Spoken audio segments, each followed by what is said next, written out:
जय श्री राम प्यारे भक्तों। ब्रह्म मुहूर्त की गुप्त और चमत्कारी बातें जिनसे आपको अपार धन मिलेगा, निरोगी शरीर मिलेगा और हर क्षेत्र में सफलता मिलेगी और जो आपकी इच्छा होगी वो अवश्य ही पूरी होगी। प्यारे भक्तों, ब्रह्म मुहूर्त भगवान की तरफ से हमें दिया गया एक बहुत ही सुंदर तोहफा है जो हमारे हर प्रकार के दुखों को, कष्टों को समाप्त कर देता है। ब्रह्म मुहूर्त का मतलब होता है ब्रह्म यानी कि परमात्मा, भगवान, और मुहूर्त यानी कि समय, यानी कि परमात्मा का समय। जिस व्यक्ति ने ब्रह्म मुहूर्त का लाभ उठाया है, यानी कि इस तोहफे का प्रयोग जिसने किया है, वही बता सकता है कि उसे इस ब्रह्म मुहूर्त से क्या मिलता है।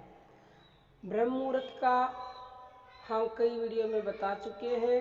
सूर्य उदय से करीब 1.5 घंटा पहले शुरू हो जाता है ब्रह्म मुहूर्त। इस समय पूरे वायुमंडल में ऑक्सीजन की मात्रा बहुत अधिक होती है, जिसके कारण आपको सेहत के तो लाभ मिलते ही मिलते हैं।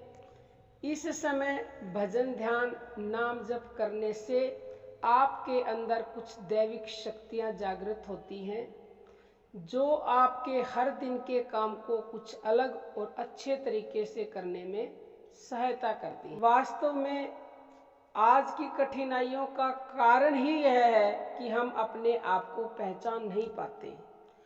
हमने खुद को सिखाने वाले सभी अच्छे तरीकों का त्याग कर दिया है, इसलिए आज बहुत ही कम लोग ब्रह्म मुहूर्त का चयन करते हैं। ये पूरे दिन का सबसे सर्वोत्तम समय होता है, यानी 24 घंटे का सबसे उत्तम समय है ब्रह्म मुहूर्त का समय। ये पक्का है कि इस समय मनुष्य जो भी कार्य करेगा उसमें उसको 100% सफलता प्राप्त होती है। प्रतिदिन ब्रह्म मुहूर्त में जागना बहुत ही उत्तम बात है, क्योंकि हमारे ऋषि मुनि प्राचीन समय में ब्रह्म मुहूर्त में उठा करते थे और ब्रह्म मुहूर्त में उठकर भजन ध्यान किया करते थे, तो उन्हें सब कुछ प्राप्त था और उनकी उम्र बहुत लंबी होती थी और उन्हें भूख भी नहीं लगती थी और उनका चेहरे में एक अलग ही तरह का नूर होता था और वो स्वस्थ रहते थे। उनकी इन सब का कारण यही था कि वो ब्रह्म मुहूर्त में उठते थे, ब्रह्म मुहूर्त में उठकर भगवान से जुड़ते थे, भजन ध्यान करते थे। उस समय पर भगवान वातावरण में यानी कि वायुमंडल में उस समय भगवान विचरण करते हैं और आपके अंदर जो शक्तियां हैं वो शक्तियां बहुत ही जल्दी जागृत हो जाती हैं और जो भी आपकी इच्छा होती है उस समय अगर आप भगवान से वो इच्छा बोलेंगे तो निसंदेह वो पूरी होती है अति शीघ्र। और हमने वीडियो बना रखी है कि इच्छा पूरी करने के लिए आपको किस प्रकार संकल्प लेना है। प्ले लिस्ट है ब्रह्म मुहूर्त का जादू, उस प्ले लिस्ट के सारे वीडियोस देखिए अगर आप पहली बार चैनल पर आए हैं तो।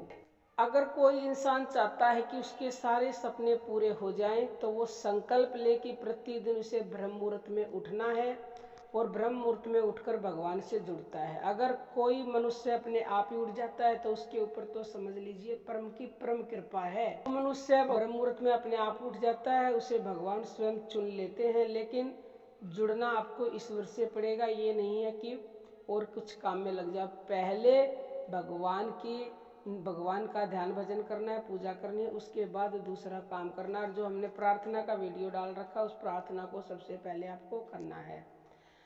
जो मनुष्य ब्रह्म मुहूर्त में जागना शुरू कर देते हैं, ईश्वर का ध्यान करना शुरू कर देते हैं, उनके सारे कार्य स्वतः ही बनने लग जाते हैं।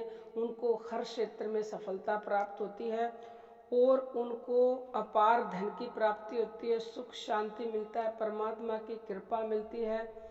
तो प्यारे भक्तों, आप भी ये नियम बना लें कि ब्रह्म मुहूर्त में आपको उठना ही उठना है, क्योंकि ब्रह्म मुहूर्त में अगर आप नाम जप ध्यान भजन करेंगे तो आपको उसका अनंत गुणा लाभ मिलेगा, शीघ्र लाभ मिलेगा। आपकी जिंदगी शीघ्र बदल जाएगी, खुशियाँ छा जाएंगी आपकी जिंदगी में। स्वास्थ्य बिल्कुल तंदुरुस्त रहेगा, किसी भी प्रकार की कोई बीमारी रह ही नहीं सकती। स्वास्थ्य के जो लाभ मिलेंगे वो तो मिलेंगे ही, उसके अलावा आपको भगवान से जुड़ने के जो लाभ मिलेंगे उसका मैं शब्दों में वर्णन कर ही नहीं सकती।